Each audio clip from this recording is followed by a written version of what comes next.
Parce qu'on ne peut pas s'entendre sur cette histoire de paternalisme. Les entrepreneurs ne sont pas des petits jeunes, les entrepreneurs sont des sachants d'exception. Nous, quand on a un entrepreneur dans une famille, c'est parce qu'il nous enseigne quelque chose. Moi, on me pose toujours la question de qu'est-ce que j'enseigne aux entrepreneurs. En général, je leur dis pas grand-chose. Par contre, ce qui est intéressant, c'est qu'est-ce qu'ils m'apprennent à moi. Moi, tous les ans, quand je prends 100 startups, dans la startup, il y a entre 200 et 300 fondateurs, en fonction de 2-3 dans l'équipe. C'est 200 à 300 nouveaux profs particuliers tous les ans.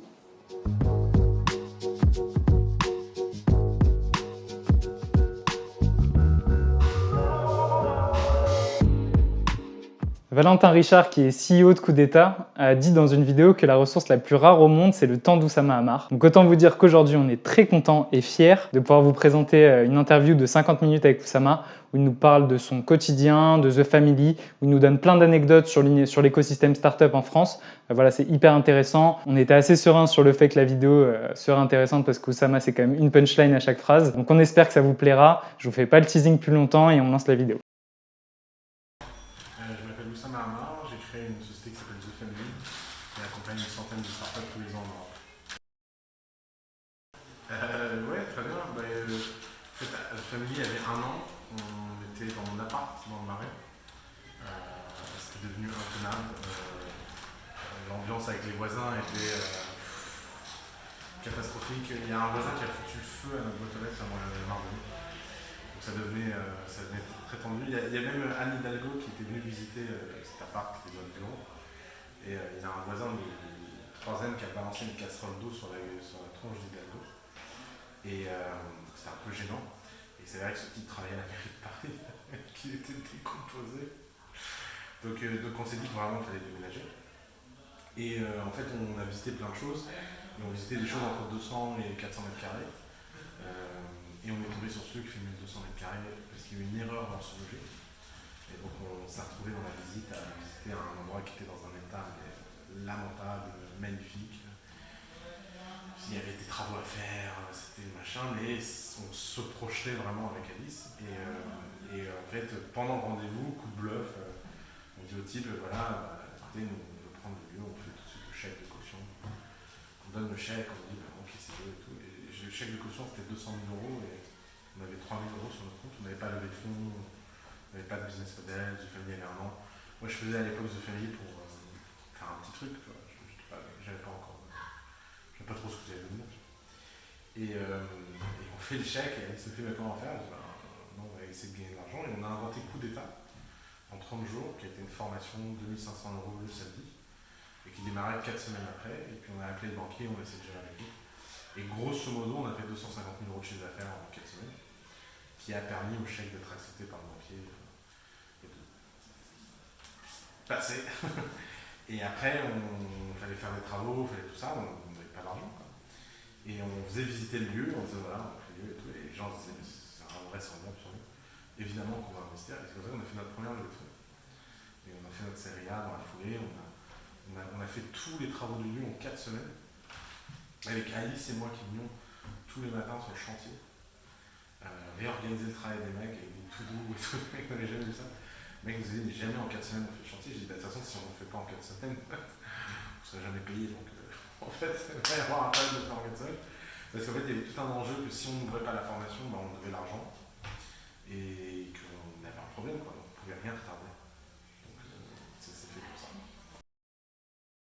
Du coup, la vie n'est qu'un long bluff tranquille. Des aussi gros, il n'y en a jamais eu d'autres. Celui-là, il est particulièrement intense. Elle est intense parce que on a littéralement dormi au bureau pendant une semaine. On avait un niveau de tension et de stress. C'était vraiment ça passe ou ça casse. Plus une entreprise avance et moins tu as de moments où alors, tu peux faire des coups de bluff dont les enjeux sont supérieurs à mon temps. Mais ça a de moins en moins d'intérêt, en fait. T'as de moins en moins besoin. Après, il y a des gens qui sont addicts au bluff. Moi, je pense qu'on est plutôt addict à gagner. Et en fait, en grossissant, t'as de moins en moins besoin de bluff pour gagner. Tu perds de moins en moins. En fait. C'est pas la passion du bluff, c'est la passion d'avancer.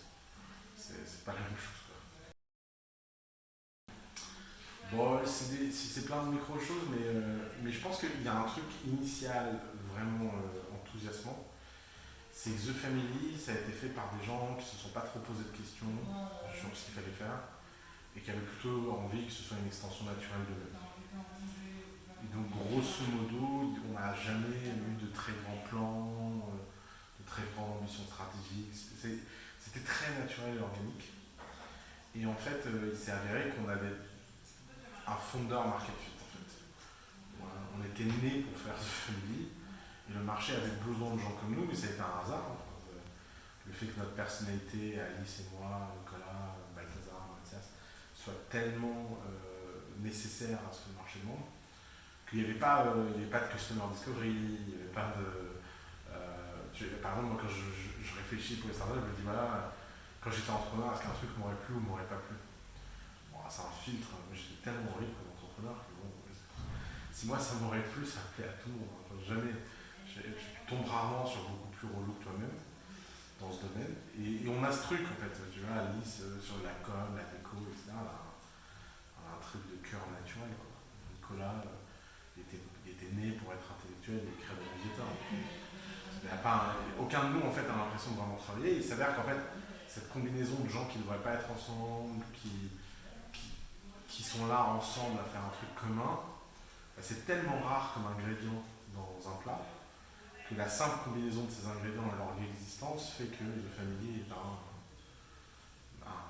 le coup un gros succès, quoi, si on peut le dire. Parce qu'en fait, il y a quelque chose de rare qui se passe par la simple combinaison de gens aussi différents avec des qualités aussi adaptées à ce que le marché a besoin. Alors, Alice et moi, on a un style méditerranéen, donc les gens pensent qu'on s'engueule, mais on s'engueule pas. Donc, il nous arrive d'élever la voix, mais c'est pas ça une engueulade. Et en fait, non, il n'y a pas eu, il n'y a jamais eu de conflit ou de. Mais en fait, le truc, c'est que même quand on n'est pas d'accord, on fait quand même, en fait. Donc, tu sais, on est dans un truc où les gens sont assez libres. Je sais pas, il y a plein de moments où Alice n'était pas d'accord avec moi, elle a fait des trucs, elle m'a pas demandé mon avis, puis moi j'ai fait des trucs, je lui ai pas demandé son avis. Mais c'est le deal, en fait. Tu sais, on n'a pas besoin de se mettre d'accord, parce qu'il n'y a pas vraiment d'enjeu capitalistique, il n'y a pas vraiment d'enjeu budgétaire, on ne se met pas à risque. Les choses, quand on fait des choses de famille, ça coûte jamais cher. Donc il n'y a pas de. On est dans un métier où les deux éléments, c'est les gens et les lieux. C'est deux choses relativement pas chères. Quoi. Donc s'il y a quelqu'un dans l'équipe qui pendant un mois travaille sur un truc à côté de la blague, bon bah un salaire un mois, ça fait pas. Tu vois, on n'est pas genre à décider qu'on va acheter une campagne à la télé de 10 millions d'euros et si on s'est trompé, bah, c'est la mort de la boîte. Il n'y a jamais eu de moment où on pouvait décider ça, tu vois. Par exemple, je sais pas, on a eu une engueulade une fois avec Alice sur un sujet d'agence. Alice ne peut pas blairer le fait de travailler avec des agences. Moi, je ne comprends pas pourquoi on travaille avec des agences. Bon, ben, un jour, j'en ai eu marre, j'ai pris une agence, j'ai payé 20 000 balles, on a fait un truc, c'était tout pourri. J'ai fait semblant de ne pas trop en parler. Alice, elle se foutait de ma gueule. Ah, ça avance avec ton agence. Je sais pas. je me souviens plus, je suis traumatisé. Et en fait, voilà quoi. Et en fait, maintenant, bon, bah, j'ouvre plus ma gueule sur ce sujet-là. Et donc, tu vois, mais donc, résultat, il n'y a pas vraiment de. On va pas mourir parce que j'ai dépensé 20 000 euros pour rien. Alice va pas se vexer parce que j'ai fait un truc dans son dos, parce que je croyais pas à ce qu'elle me disait. Et puis ça n'a fait que renforcer notre relation, parce qu'en fait, elle avait raison. Je l'ai appris par les faits. C'est mieux que d'être dans un truc où tu passes ta vie à dire alors, et si j'avais eu raison. Il y a pas de. The Family est construit pour que les questions what if sont tuées le plus vite possible. Je pense que dans la vie, c'est le poison what if. Si tu te poses une question en disant et si j'avais, alors là, t'es foutu quoi. Donc tu te dis, bah, si j'avais pris une agence, bah vas-y, prends-la ton agence. Ah bah tiens, en fait, ça marche pas. Bon bah ok, ça marche pas. Ouais, clairement. Alors c'est arrivé d'abord parce que je pense que moi j'ai dit à tout le monde d'être à l'aise et que ici c'était la maison de la liberté et que tout le monde allait pouvoir s'exprimer. Et que résultat, bah, des personnalités très fortes comme Alice, etc. sont exprimées. En fait, on est dans un truc très, très, très, très fort. Parce que Alice et moi et les autres, dans une moindre mesure, ne savent pas faire autrement. Ils ne savent pas, tu vois, Alice, elle ne peut pas te mettre des meubles Ikea, elle le vit mal, elle va faire une crise cardiaque. Donc on finit à Emmaüs, on achète des tables comme ça, tu vois. il y a un côté, il n'y a pas le choix en fait. Et c'est aussi le propre des bonnes cultures en fait. Les bonnes cultures, c'est juste trop fort en fait. Tu peux pas vraiment, tu concèdes pas à une bonne culture. Je sais pas, si t'es royaliste et que tu vis au fin fond d'un château en allant à la chasse à courre, il y a vraiment beaucoup de choses qui vont te crisper dans la vie, tu vois. Bah, nous, c'est la même chose, mais bon, on n'a pas de château, on fait pas de chasse à courre. mais en fait, c'est juste plus fort que nous. Par exemple, un running guy permanent dans The Family, il y a de temps en temps des problèmes d'interfaçage. Donc, de temps en temps, on rentre dans des meetings et moi ou Alice, c'est que moi ou l'autre va mal se comporter. Et donc, c'est pas les mêmes typologies, mais moi, il y a des gens, je peux pas les blairer et à chaque fois, ça finit mal. Et de temps en temps, bah, tu fais tourner un business. Donc, tu as rendez-vous des fois avec des gens dont tu as besoin, qui ne sont pas dans ta vibe, pas dans ta culture. Tu vois. Donc, de temps en temps, tu fais des concessions. Et alors, récemment, il y a 2 semaines, on arrive dans un rendez-vous. Alice s'arrête à la porte, elle se tourne comme ça. Elle prend son regard, maman, là, elle me dit Oussama, quoi qu'il arrive, tu restes calme. Tu fermes ta gueule, tu me laisses parler. On rentre dans le rendez-vous. Et littéralement, moi, qu'est-ce que j'ai fait? J'ai fait la gueule. J'étais là, comme ça. Et en fait, je crois que le mec, quand même, a quand même fini par sentir l'animosité, quoi. Puis, il se tourne comme ça, il me dit, mais il y a un problème. Je dis, ouais, toi. Je suis parti en vrille. Et t'as Alice qui était comme ça, genre, tu vois, c'est pas possible, quoi. Et après, on est sorti de là et on a explosé de rire, quoi. Et on a explosé de rire pour 2 raisons. D'abord, de croire que j'allais réussir à me retenir, alors qu'on n'a jamais réussi à le faire. Et on est mignon d'y croire que, tu vois, on va devenir grand, qu'on va arrêter de se comporter comme des enfants. Tu vois, il y a un petit côté, vraiment, au moment où elle s'est tournée sur la porte, je pense qu'à ce moment-là, intensément, elle y croyait, quoi. Puis la nature revient au galop, quoi. Et alors, l'inverse, c'est vrai aussi. Par exemple, il y a plein de meetings où des fois, je prends rendez-vous avec des gens en regardant la journée d'Alice et en me disant, elle n'est pas dans le coin, ce rendez-vous, je peux le caler. Parce que je sais que si elle vient, ça va partir en vrille, quoi. Et en fait, le fait qu'on soit resté à ce point authentique, malgré les années, machin. C'est assez marrant. Par exemple, depuis 2 ans, qu'on a un peu plus d'argent, un peu plus de succès, on fréquente des gens qui ont du succès aussi. C'est un truc assez marrant. Les gens qui ont du succès sont attirés par les gens qui ont du succès. Donc et alors, ils nous donnent toujours des conseils qui sont très, très, très, très drôles parce que c'est toujours des trucs du genre, les gars, maintenant, vous êtes grands, faut prendre un COO, faut mettre des process. Tout ça. Alors avec Alice, on dit oui, bah oui, c'est sûr. Puis après, on voit les gens en entretien, on fait mais jamais de la vie, en fait. C'est des barges, ces gens. Et en fait, je pense que ça retient au fait que, en fait, énormément d'entreprises, dans leur croissance, ont besoin de concessions.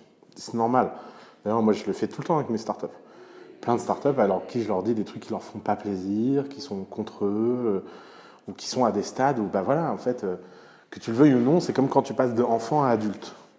Quand tu passes d'enfant à adulte, il y a des choses que tu faisais enfant que tu fais plus.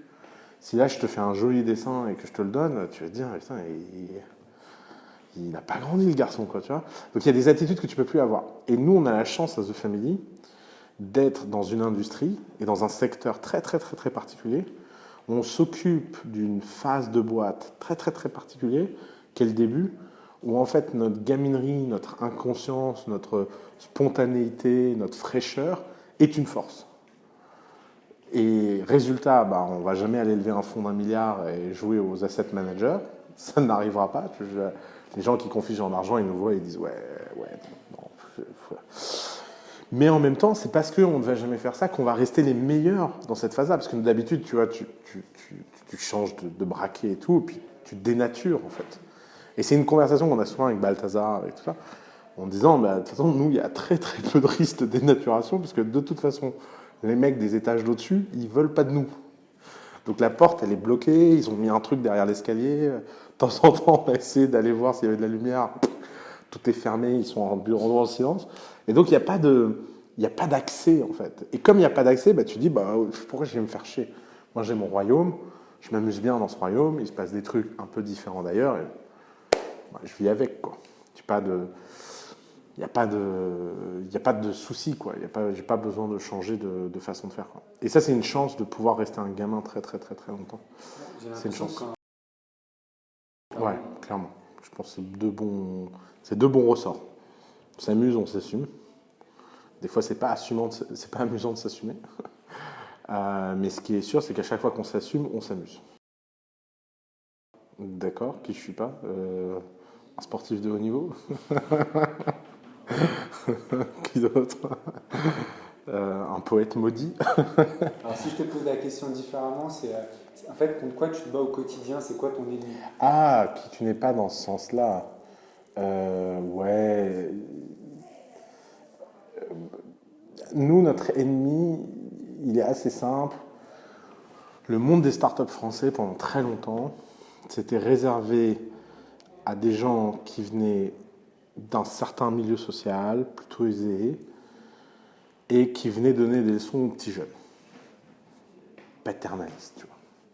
Et accompagnement de start-up égale paternalisme pendant très longtemps en France. C'est l'idée que le petit jeune qui fait des start-up, il a de l'énergie, mais il est incompétent. Puis moi, business angel, homme d'expérience, qui a roulé sa bosse pendant longtemps, je viens expliquer aux petits jeunes. Et alors, c'est drôle, puisqu'en général, ces mecs-là, c'était pas des entrepreneurs. C'était des banquiers, des mecs de grands groupes, machin. Et moi, je me disais, c'est quand même bizarre d'aller prendre des conseils sur le sexe auprès de prépubères.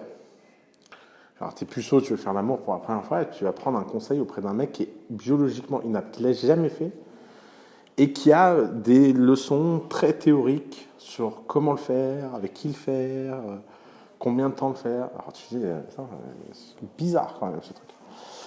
Et c'était entretenu par les puceaux, les entrepreneurs, parce qu'ils adoraient ces gens-là, parce que je pense qu'ils leur faisaient accéder à une image, un truc.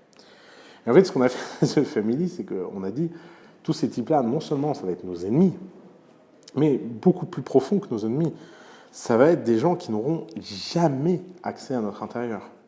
Jamais ils passeront la porte. On les a jamais invités, on leur a jamais reconnu le moindre pouvoir de marque, on les a ignorés, ce qui est la pire forme de trahison. Tu n'existes pas. À tel point que je pense que pour tous ces gens, on n'existe pas en fait. Je pense qu'il y a pas mal de fonds d'investissement à Paris qui pensent qu'on n'a pas de deal flow. Donc ça entretient un peu l'image de famille arnaque. Je pense.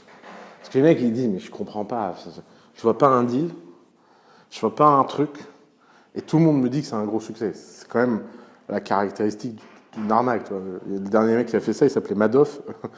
Il avait un fonds d'investissement dont personne n'avait vu d'investissement.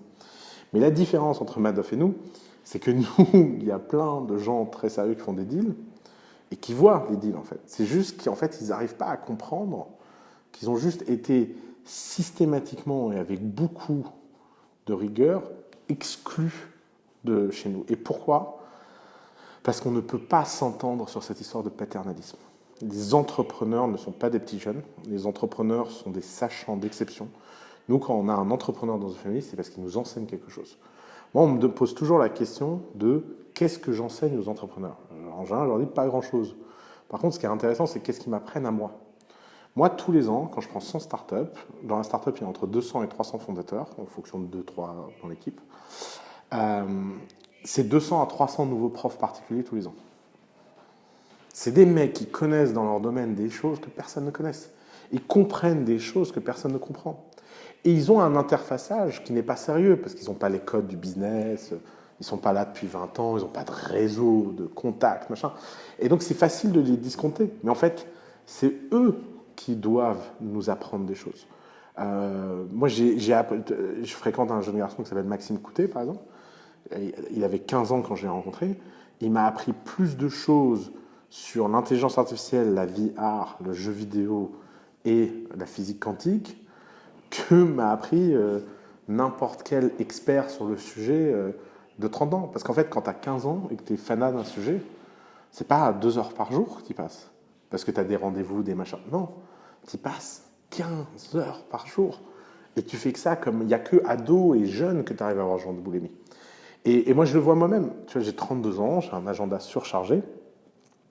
Et je me rends bien compte que ma 32e année, j'ai quand même exponentiellement moins appris de choses par la lecture, etc., que les autres années. Alors, j'ai la chance d'être dans un métier qui m'enseigne des choses en surface avec les rencontres que je fais. Donc, c'est pas mal, je suis à un buffet permanent où j'ai des petits fours.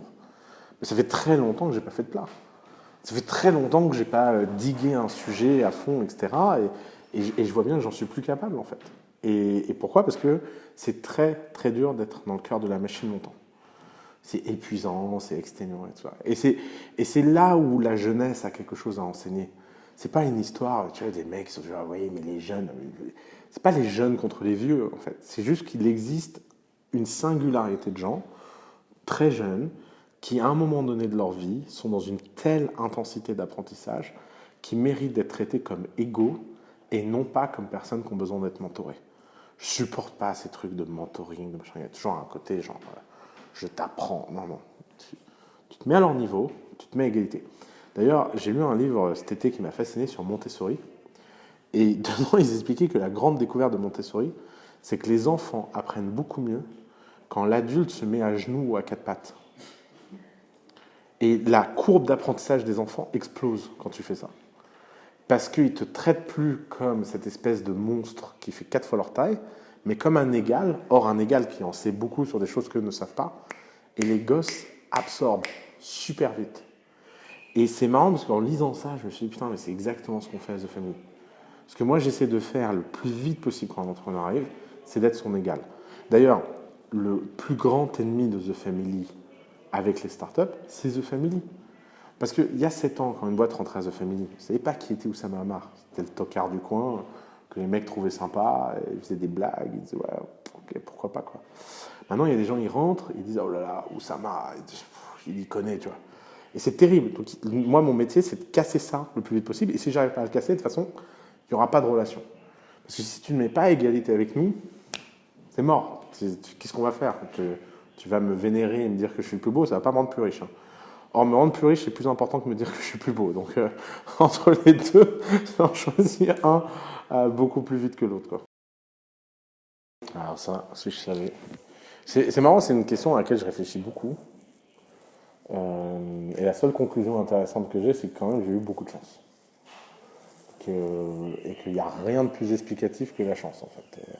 Parce que chaque fois, j'essaie d'isoler un truc. Alors, tu vois, je me dis, ah oui, mais alors enfant, je lisais beaucoup, beaucoup de livres. Et je regardais beaucoup, beaucoup la télé. Ouais, enfin bon, il y a plein de gens qui ont lu beaucoup de livres et qui ont beaucoup regardé la télé, ils sont devenus profs. Hein, donc, bon, ils ont eu moins de chance. Après, je me dis, oui, j'ai un frère aîné qui est entrepreneur. Et quand j'avais 12 ans, je l'ai rencontré pour la première fois parce qu'il a 20 ans de plus que moi. Il m'a appris plein de choses cette année-là et ça m'a donné envie d'être entrepreneur. Oui, d'accord, mais bon, le problème, c'est qu'il y a plein de gens qui ont des grands frères entrepreneurs, etc. C'est pas pour ça qu'ils sont entrepreneurs. Et en fait, il y a eu une combinaison de choses qui sont assez complexes entre le désir de vouloir plus, l'envie d'avoir de l'impact, la pulsion de faire des choses nouvelles, les capacités intellectuelles et les facilités que j'avais qui étaient indéniables enfant. Puis tout ça s'est mélangé dans un espèce de truc qui fait que j'ai eu The Family et que je me suis retrouvé à ma place. Et l'autre point, c'est que j'ai pris beaucoup, beaucoup de risques et j'ai pris beaucoup de coups. Et ces coups n'ont fait que me rendre plus fort. Et en fait, tu t'habitues, en fait, il y a des choses auxquelles tu t'habitues, en fait. Quand tu prends beaucoup, beaucoup de coups, il y a des choses qui te font plus mal, en fait. Et quand ça te fait plus mal, tu rentres dans une zone intéressante. Tu vois, par exemple, la trahison, c'est un truc auquel tu t'habitues quand tu fais des choses. Tu as toujours des gens décevants et qui trahissent. C'est un truc, ça fait n'importe qui fait quelque chose, hein, que ce soit de la politique ou machin. Et dans un milieu intense, et dans les milieux intenses, les gens se trahissent. Parce qu'en fait, il y a une raison très simple à ça, c'est que c'est tellement dur de tenir le niveau, et la barre, et l'intensité, qu'il y a toujours un moment où la lâcheté est une opportunité. Et quand la lâcheté est une opportunité, tu rajoutes en plus de l'argent par-dessus tout ça, et là... Et alors, tu vois, le Oussama qui avait 20 ans, quand il se faisait trahir, c'était la fin du monde. Oussama, 32 ans, il se fait trahir, ok, un nouveau lundi. Et en fait, quand ça t'arrive, et ben, résultat, tu as plus de temps pour l'essentiel. Et donc, tous ces trucs qui, normalement, te pourrissent la vie quand tu es entrepreneur, si tu passes par-dessus, ben, en fait, tu as un temps libre infini, en fait, parce que tu passes tout ça en cost of business. Et quand tu passes tout ça en cost of business, bah, tu as vraiment, vraiment beaucoup de temps pour ton actif, pour te développer, pour réfléchir, pour machin. Et alors, pourquoi j'ai réussi à atteindre cet état aussi vite Je sais pas si c'est l'éducation, l'histoire, est-ce que c'est parce qu'on vient de loin et que quand j'étais petit, ma mère montrait l'exemple, j'en sais rien en fait. Mais j'ai pas de réponse enthousiasmante à la question. La seule chose que je sais, c'est qu'en fait, à la fin, il faut quand même remercier la chance.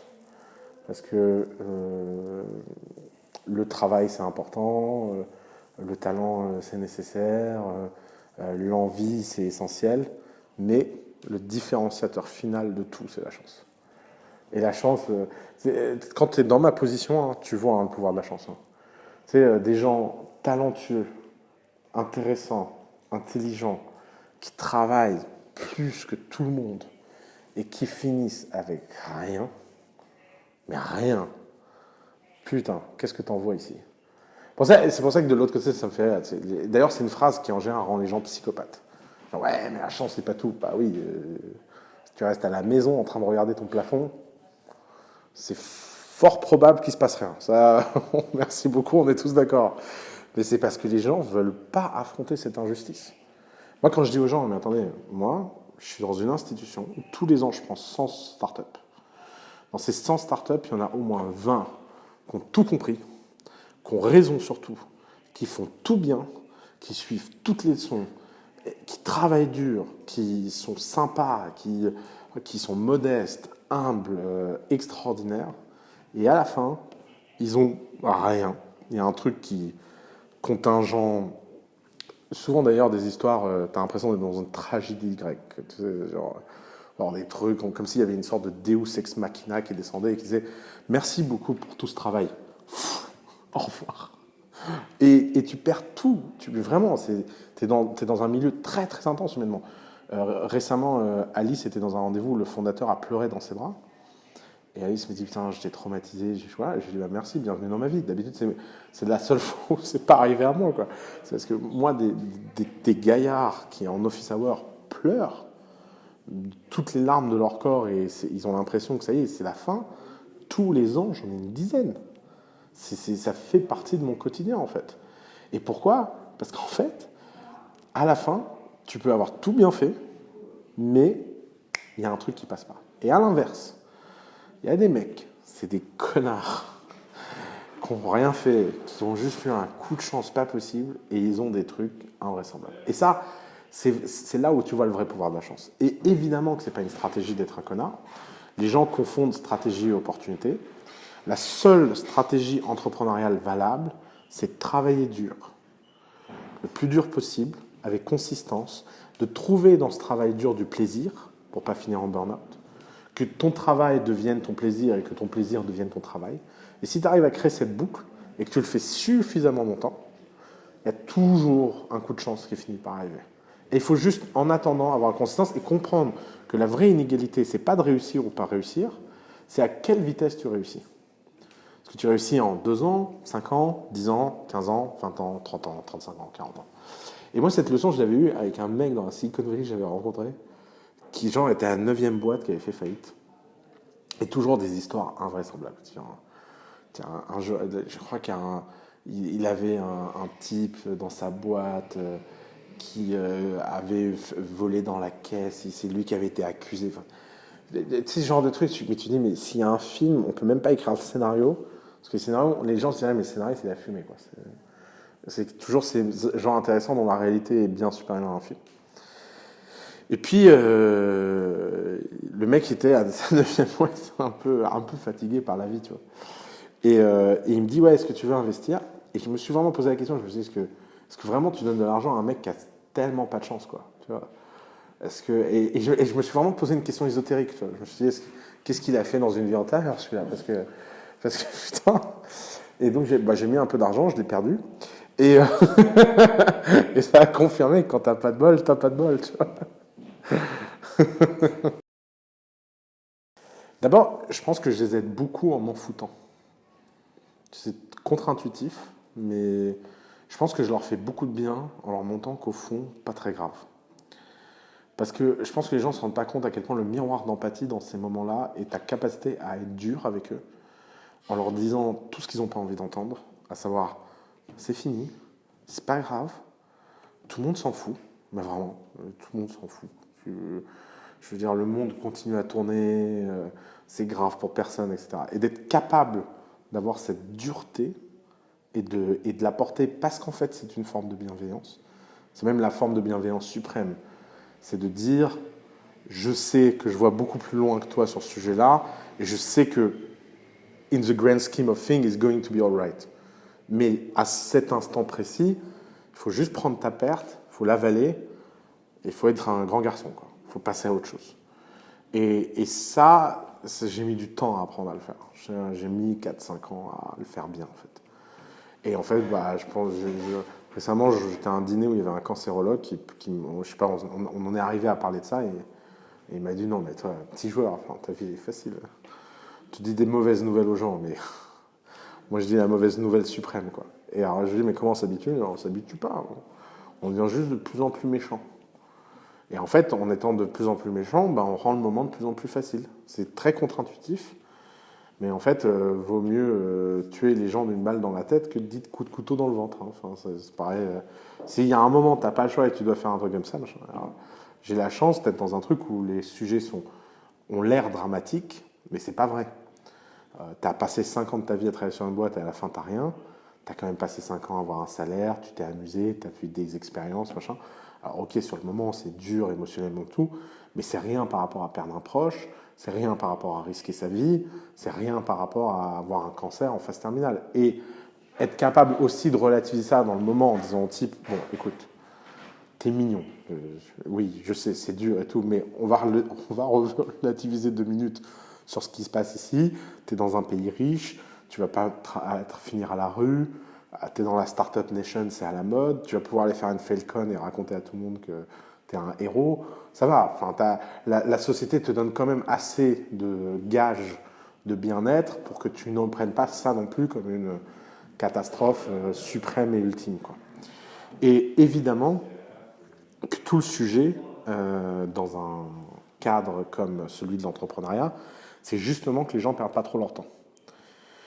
Le drame de l'entrepreneuriat français, c'est que les gens ont tellement peur de dire qu'ils ont échoué, que même quand c'est évident que ça n'ira nulle part, que c'est la merde, que c'est machin, au lieu de couper court, de tuer et de dire « ça marche pas, on arrête », ils continuent, ils s'enfoncent et ils finissent dans le caniveau perpétuel de la BPI /subvention / je sais pas quoi, et ils survivent de 50 000 balles en 50 000 balles.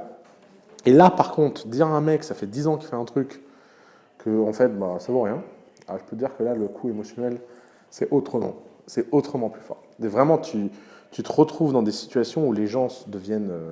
c'est fini. La seule chose qu'ils peuvent faire, c'est continuer, parce qu'ils ne peuvent pas admettre d'avoir perdu 10 ans de leur vie. Et c'est pour ça que la règle de The Family, c'est que si en 24 mois, ton truc n'a pas vraiment décollé, et que c'est pas worth your time, tu arrêtes. Tu nous fais pas des trucs là pendant 10 ans à courir de subvention en subvention. Nous, énormément de tours de table, on les a fait foirer. Hein. Tu sais, des mecs, leur boîte, elle vivote, ils ont fait un seed, puis là, ils ont besoin d'un second seed, et on voit aucune opportunité, machin, et on dit, rendez l'argent. D'ailleurs, je pense qu'on a le record de nombre de types qui ont levé beaucoup d'argent et qui on leur a dit, écoutez, ça marche pas, rendez l'argent. Menu Nextdoor, il restait plus d'1 million sur le compte. 1 million d'euros. Et ils ont dit, bon, on arrête. Et ils ont rendu l'argent. Personne ne fait ça. Pourquoi? Parce que je leur ai dit, qu'est-ce que vous allez faire avec ce million que vous n'avez déjà pas fait avec les 3 d'avant? Expliquez-moi. Vous allez juste reporter l'inévitable. Si encore sur le million, ils avaient le plan de la dernière chance, hyper enthousiasmant, où tu te dis, ah ouais, là, il y a un truc à essayer. Là, on y va. Prends le million, risque-le. Mais si c'est pour me dire, en fait, on a dépensé 3. Ça fait 3 fois qu'on fait la même chose. Ça fait 3 fois que ça ne marche pas. On va faire une 4e. C'est de la folie. Et là, tu as besoin de quelqu'un qui dit non, déplug. Ne continue pas. Rends l'argent. Alors, tu as perdu 3/4. Bon, c'est la vie. Et si tu fais autre chose, ces investisseurs seront très heureux de te suivre. Et d'ailleurs, les investisseurs de Nextdoor ont toujours dit, si vous faites un autre truc, les gars, dites-le nous, parce que c'est quand même appréciable des gens qui se foutent pas de notre gueule, quoi. Ils auraient pu faire semblant d'avoir un salaire pendant 2 ans de plus et de faire semblant d'être entrepreneur. Et je pense que, encore une fois, on revient à ce truc de l'authenticité. Tu as besoin d'être authentique. Tu as besoin de pouvoir te regarder dans la glace et te dire, ok, j'ai pris des risques, mais c'était légitime. Et si à un moment donné c'est plus, j'arrête. Et ça, c'est hyper fort. Alors, tu vois, la plus grosse difficulté que j'ai eue de l'histoire de The Family, c'est l'article dans l'Express sur moi. Où en clair, on a expliqué que j'étais un personnage louche qui mentait sur tout. On m'a évidemment fait dire des phrases sorties de leur contexte. Je deviens un peu Serge le mytho dans cette interview, c'est assez marrant. Et on m'explique que j'ai un frère qui vend pour 100 millions de dollars de drogue par an à la DEA. Et l'article, il est dans un angle, suivez mon regard. Si c'est pas lui, c'est son frère. Si c'est pas lui, et si le succès, les gens sérieux de la place ne le comprennent pas parce qu'ils voient aucun deal, c'est qu'en fait, tout ceci n'est qu'une vaste opération de blanchiment qui porte pas son nom. Et puis, comme ils n'ont pas beaucoup de courage, bah, ils te mettent ça dans un article assez incompréhensible, machin. Alors, ça a été un moment très dur, pas pour les raisons que les gens pensent. Alors, il y a 10 ans, j'ai travaillé pour un mec et j'ai fait une fausse facture de 5000 euros. Bon, c'était stupide. J'ai fait ce genre de conneries parce que je m'appelle Oussama. Je regrette rien. Et si c'était à recommencer, je le ferais. Parce que tout ce que j'ai fait a donné ce qui je suis. Et pour le coup, je m'aime plutôt bien. Donc, j'ai pris des cicatrices, j'ai fait des conneries. Je ne recommencerai pas, notamment parce que j'ai plus besoin. Et puis voilà, quoi. Tu veux dire, il y a beaucoup de gens qui sont venus voir, ah, c'est très très grave. Je dis, ah bah oui, c'est très grave. Oui, c'est très connu que quand tu as un fournisseur qui a une facture que tu n'arrives pas à payer, et que tu fais 5000 balles, machin, ben on va mettre en tôle, je pense, 90% des entrepreneurs français, puis on va rigoler, quoi. Donc il y a un moment, quand tu es entrepreneur, bah oui, tu es sur la ligne jaune, tu te poses des questions, quoi. Après, le truc qui était très très très dur, c'est que cet article est tombé dans un timing incroyable, c'est que ça faisait 1 an qu'on travaillait sur un deal pour lever des fonds avec LGT, et que l'article et la série d'articles est tombée au moment de cette levée de fonds avec LGT. Et ce qui est intéressant, c'est que évidemment aucun journaliste s'est demandé pourquoi toutes les infos sur moi sortaient au moment où on était en levée avec LGT. C'est parce que les gens qui ont sorti toutes ces infos voulaient faire foirer le deal LGT. Ils se sont dit, ok, là, c'est le deal du Rubicon. S'il passe sur Rubicon, il va être backé par un fonds qui a 56 milliards sous gestion. C'est fini. Enfin, l'histoire de l'argent est réglée. Et si l'histoire de l'argent est réglée avec un psychopathe dans le genre, on est foutu. Enfin, donc, il faut vraiment le buter. Et donc, il y a une sorte d'alignement de plein de gens dans l'écosystème qui se sont dit, ok, c'est le moment d'appuyer. Et ça a été très dur pour moi, non pas parce que ce que j'avais fait, mais parce que ces articles, etc., auraient pu faire rater le travail de toute une équipe. Et c'était la première fois dans l'histoire de The Family où c'était pas moi le moteur de la réussite, mais c'était moi qui étais responsable de la fin possible. Et non pas pour une connerie qu'on avait fait dans le cadre de mes fonctions et dans le cadre d'un truc qu'on aurait pris une décision collective et puis c'est pas la bonne décision et on va dans le mur, ok. Non, pour un truc que j'ai fait quand j'avais 20 ans. Donc tu as 31 ans, et on dit il y a 11 ans, mec, il y a 11 ans, tu as été really, really bad person. Alors tu dis oui, il y a 11 ans, oui, d'accord, il y a 11 ans, j'avais 20 ans, ma courbe d'apprentissage était au début, j'en ai fait beaucoup de conneries, quoi. Et on te dit, en fait, ça va venir détruire 6 ans de travail, 5 ans de travail. Et là, je me suis... d'ailleurs, c'est la seule fois où moi j'ai pleuré avec Alice, où vraiment j'étais au bout du rouleau. Et ça a été un moment où Alice, elle m'a dit, écoute, on est dans le même bateau, ton passé, c'est aussi notre passé, que tu le veuilles ou non. Et donc, c'est plus toi qui attaques, c'est The Family. Et puis The Family, nous, quand on nous attaque, on se défend. Et là, ça a été un moment où moi, j'étais en mode passager. On a été accompagné par des conseillers extraordinaires. On a Alice qui a pris le lead sur ma défense, etc. Et c'est le seul moment où j'ai manqué de sérénité, parce que c'était trop. En plus, le côté personnel de l'histoire, moi j'ai quand même élevé le fils de ce type qui est dans l'article. Ma mère m'a dit qu'il était mort. Donc il y a un moment, tu te dis, mais... c'est des secrets familiaux comme ça qui explosent en public. Tu te dis, mais putain, je vis dans un film, tu vois, c'est vraiment, t'as l'impression. Les journalistes eux-mêmes, quand ils sont venus m'annoncer et tout, moi j'étais abasourdi. Et ils me regardent, ils me disaient, putain, on n'aurait jamais cru que vous n'étiez pas au courant. T'es là, mais espèce de connard. Mais enfin, en fait, tu n'as même pas idée de ce que tu es en train de faire sur les gens, de ce que tu es en train de faire sur tous les gens ici. Et c'est le moment où, en fait, quand tu n'es pas capable de faire face à quelque chose, il faut aussi savoir te mettre off. Et tu vois, moi j'ai pris un type qui veut rester assez discret, donc je ne dirai pas le nom, mais qui a été mon conseiller de crise pendant ce temps-là. Et littéralement, pendant 9 semaines, j'ai mis mon cerveau off. Il me disait d'écrire un email, j'écrivais l'email. Il me disait, même des fois, il me faisait faire des trucs auxquels je me disais, mais pas possible, qu'est-ce que c'est que cette connerie? Et je me disais, Oussama, ferme ta gueule, t'es pas en situation émotionnelle de faire fonctionner ton cerveau. Juste ferme ta gueule, vas-y, fais-le. Et en fait, il avait raison. D'ailleurs, c'est en termes d'apprentissage, de regarder en silence un process aussi intense qui te concerne, tu apprends énormément de choses, tu vois, sur le management, la tension, la crise.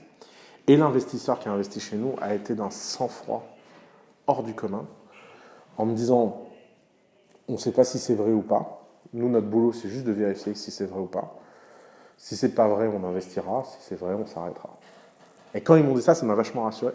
Parce que, d'ailleurs, le mec s'est assis là à ta place. Donc quand les articles sont sortis, il est littéralement venu s'asseoir. Il a pris l'avion et dans la minute, il est venu et il dit, bon ben maintenant, c'est une histoire qui nous concerne, donc tu vas tout me raconter, tu vas me donner ta version. Et il m'a enregistré. Puis il a fermé le truc, il m'a regardé, il m'a dit, Oussama, je veux juste te dire un truc.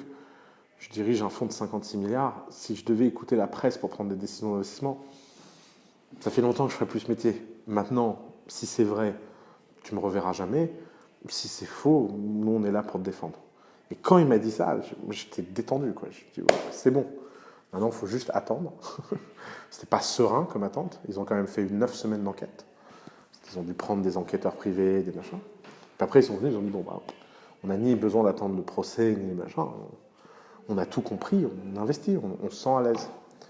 Et ça, c'est quand même hors du commun comme situation. Et en fait, ce que j'ai réussi à faire à ce moment-là, c'est justement d'être entouré de suffisamment de gens de confiance et d'être entouré de suffisamment d'amour pour pouvoir te dire, ok, t'es pas le meilleur là à piloter, oublie. N'essaie même pas en fait, tu vois. Parce que moi, j'avais envie de, tu vois, des fois j'étais le soir tout seul chez moi et je me disais, je vais aller voir le type là qui m'attaque, je vais prendre la tête. Et jamais de ma vie j'ai eu autant de pulsions de haine envers des gens, tu vois. Et en fait, c'est naturel en fait. Je pense que c'est humain et c'est aussi dans ces moments-là où il faut que tu aies la bonne organisation pour te sortir du cockpit en fait. Et pas avoir d'ego, pas avoir de... Attends, quand même, je suis le fondateur, c'est moi qui décide. Non, tu n'es pas en position.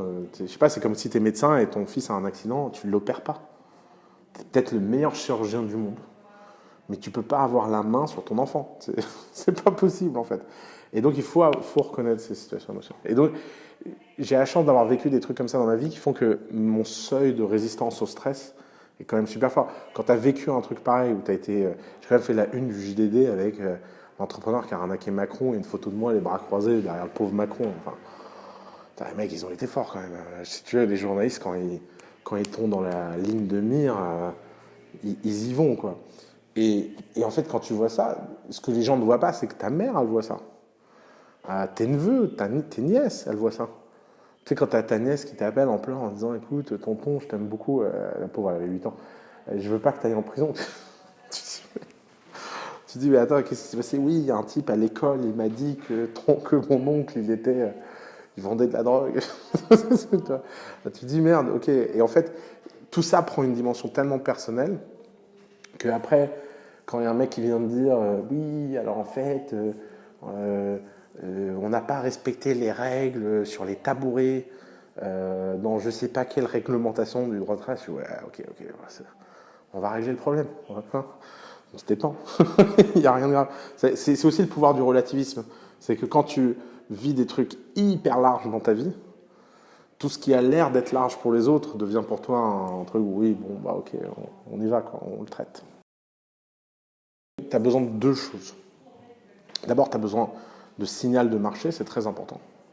La perception, c'est important. Tu as besoin à un moment donné que quand tu dis LGT investit dans The Family, tu envoies un message que les gens du secteur comprennent mieux que tout le monde. LGT, c'est un fonds d'investissement, ils ont investi dans Sequoia, ils ont investi dans Index Venture, ils ont investi dans The Family, ils ont investi dans Benchmark. Tu vois, c'est le niveau auquel tu parles. Et que tu le veuilles ou non, ça veut dire quelque chose. Tu peux dire, ouais, mais nous, on n'a pas... Non, il y a un moment, tu es sur un playfield et tu marques des points. Et dans la case réputation, marquer ces points-là, ça apporte des opportunités, ça apporte machin. Et moi, je ne fais jamais rien en ne pensant pas à quel est l'impact pour mes startups. Par exemple, un truc tout con que ça a changé, depuis qu'LGT a investi chez nous, il n'y a pas un fonds américain qui ne nous parle pas. Parce que les fonds américains mettent LGT au-dessus des autres. Or, si moi j'écris au fondateur de Sequoia en disant « Hello Don Scott, I'm LGT-back investment firm » et j'ai Emma dans mon portefeuille qui veut te parler, bah, le mec il prend rendez-vous avec Emma. Si je dis « Hey, c'est Oussama Ammar, Pirates of Rue du Musc », qu'est-ce que tu veux qu'il ait comme élément de distinction, de jugement? Tu peux pas être omniscient. Tu peux pas savoir que rue du Petit Musc, à Paris, à 10 000 km de chez toi, il se passe quelque chose. Et donc, comme nous, notre obsession, c'est d'aider les startups, tout ce qu'on peut acheter en marque, en réputation, et pas, tu vois, pas être labellisé French Tech. Vraie marque. Un truc où les gens qui dirigent des fonds comme Benchmark et tout disent « Ah ouais, ok ». Parce que qu'est-ce que ça veut dire un process comme ça? Ça veut dire que tu as passé 1 an de due diligence, qu'ils ont fait une enquête sur toi, qu'ils ont pensé que c'était un bon modèle, ils ont un track record d'investissement hors du commun, ils ont un réseau, ils ont une marque, ils ont un nom. Et tout ça, en fait, tu l'achètes juste en leur prenant leur argent. D'ailleurs, leur argent, on l'a dépensé en 6 mois. C'était pas ça le sujet. Le sujet, c'était qu'est-ce qu'avec cet argent vient. Et la deuxième chose, c'est que à The Family, on a tous les 2 ans, à peu près, on a essayé de trouver un extérieur qui valorise The Family et qui price les actions de The Family. Donc le premier, ça a été Index. Après, on a eu des fonds, des VC, un syndicat de VC. Et après, on a eu LGT. Donc 2 ans, 2 ans, 2 ans. Et pourquoi? Parce qu'en fait, ici, tous les gens qui bossent, ils ont l'espoir un jour de devenir riches. Donc tu leur donnes de l'equity. Et pour que cette equity puisse dire ça vaut tant, Oussama, il peut leur dire bah, la boîte, elle vaut 100 millions. Ouais, ok, mais alors ça, c'est toi qui le dis. Si tu as un investisseur extérieur qui a fait une due deal et qui a pricé à un moment ta boîte, bah, ça valide cette valeur et tu peux dire aux gens, bah, écoute, je te donne tant d'actions, ça vaut tant, et l'espoir de ce type, c'est de faire x10. LGT, leur espoir, c'est de faire x10 avec notre investissement. Et bah, si leur espoir, c'est de faire x10, voilà nos x10, voilà où tu es, voilà ce que ça vaut aujourd'hui, ce que je te donne, voilà ce que ça vaut si ça fait x10. Après, LGT peut se tromper, on peut tout flamber, on peut rater, mais au moins, tu as objectivé le risque. Le risque reste le même, mais tu as un élément extérieur de jugement qui n'est pas moi. Tu vois. Et ça marche dans les deux sens. Peut-être que si je suis trop sympa, je vais te dévaloriser. Si je suis trop optimiste, je vais survaloriser. Et dans les deux cas, c'est pas bon, en fait. Ce qui est bon, c'est d'avoir un extérieur. Après, ça garantit rien. Enfin, mais c'est 2 éléments très, très importants, surtout dans notre métier. Et donc, nous, comme on aime bien faire les choses importantes bien, on a été chercher ce que tout le monde considère être comme le meilleur sur le secteur. Quoi. Quand tu regardes le marché des LP, LGT, ça fait partie du top 10 mondial. Et donc, on s'est dit, bah, OK, quitte à faire le boulot chiantissime d'une due deal institutionnelle, machin, on va pas juste aller chercher de l'argent, on va aller chercher auprès des meilleurs. D'ailleurs, on avait fait une liste de 5 investisseurs qu'on voulait. Il y en a 4 qui ont dit non, 1 qui a dit oui. Et on n'a pas essayé d'en charger un 6e. Parce que moi, j'assumais que si aucun de ces-là disait non, si tous disaient non, on ne levait pas de fonds. C'était pas grave. Comme c'était une quête de réputation et de pricing extérieur, on ne va pas aller chercher l'argent de Jojo le Clodo ou je ne sais pas qui. Quoi. Donc c'était justement pour aller chercher ça. Quoi. Dernier truc qui m'a mis une claque. Je découvre. Tu veux dire business? Pas forcément. Pas forcément. Je t'en donne un business, un pas business. Business, j'ai découvert qu'il y avait 300... attends, j'ai peur de dire une bêtise. 3000 bateaux qui dépensent... Je regarde Noémie qui était là dans le rendez-vous. 3000 bateaux sur Terre dépensent plus de 4 millions d'euros par an. Ce qui fait un marché de 12 milliards sur 3000 personnes. Je n'ai jamais entendu parler de l'existence d'autant d'argent concentré dans autant de particuliers qui n'ont ni process d'achat, ni compliance, ni procurement, ni rien du tout. Le 3000 bateaux qui dépensent plus de 4 millions par an en frais de bouche, alcool, personnel, c'est hors du commun. Il y a quelque chose à faire sur ce marché-là. Et vraiment, en 7 ans de The Family, c'est la fois la plus où j'étais, mais qu'est-ce que c'est que cette histoire? Genre, j'étais avec Mathias et Noémie, et Mathias passait son temps à refaire les calculs. Alors, so you said 3000 boats, 4 million, that's 12 billion, do you confirm? Et le mec était, ouais, il confirme. Et Mathias, il m'a fait, qu'est-ce que c'est que cette histoire? Donc ça, c'est vraiment, ça c'est un gemme, au sens, c'est une pierre précieuse, quoi. Parce qu'en fait, les gens ne se rendent pas compte à quel point ces structures de marché sont rares et que quand tu trouves un marché dans lequel tu as beaucoup d'argent contrôlé par peu de gens, tu peux faire des boîtes incroyables. Incroyables.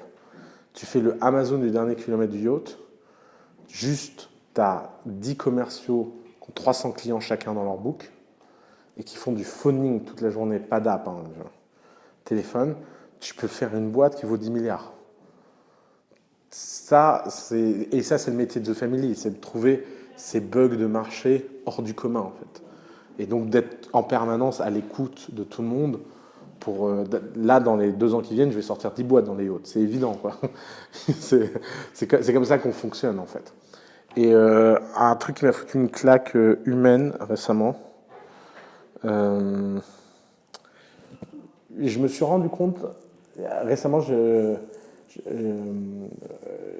fréquente quelqu'un qui a une histoire personnelle assez particulière. Et je me suis rendu compte de la réalité de la résilience. Et je me suis rendu compte, en fait, que ce truc que tous les mecs en développement personnel disent, tu es ce que tu fais de ta vie, machin. Évidemment, en fait, qu'ils disent pas que c'est réservé à une minorité. Évidemment qu'ils disent pas que c'est affreusement dur. Évidemment que c'est leur métier de vendre du rêve, que tout est possible, etc. Et je ne jette la pierre à personne. Je ne juge personne et surtout pas moi. Donc, je comprends leur business, en fait. Je comprends ce qu'ils font. Et évidemment que le sujet est que on se retrouve dans une situation où ces gens-là, quand il leur arrive un truc dramatique et qu'ils le transforment en un truc magnifique, tu te rends compte que le pouvoir de la résilience est quelque chose dont on a tous besoin et on doit tous s'inspirer. Et qu'en fait, on a besoin de littérature, de films, etc. pour nous raconter ce genre d'histoire, pour les rendre moins personnels, mais qu'il faut qu'on arrête à les prendre comme des œuvres de fiction et un peu plus, on enseigne à nos enfants que si quelqu'un qui a vécu quelque chose d'aussi dramatique peut devenir cette personne lumineuse, bienveillante et heureuse, il n'y a pas de raison que nous tous, dans nos vies de privilégiés, start-upers, etc., on ne se bouge pas un peu plus le cul pour être en moyenne un peu plus heureux.